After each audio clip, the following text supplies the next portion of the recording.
Scan for Sovi and straight A's only. Let's go! Finding an array's maximum value is a classic challenge. Let's evaluate 3 Java code segments to see which ones actually work.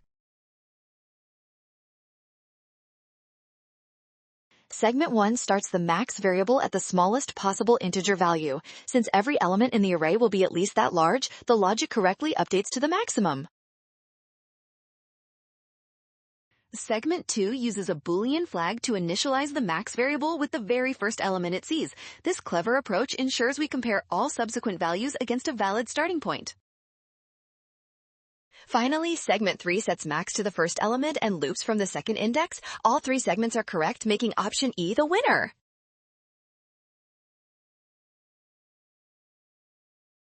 Well done! Scan the code, you can learn better with Sovi. Watch signs and avoid rush. Trust given conditions and check steps carefully.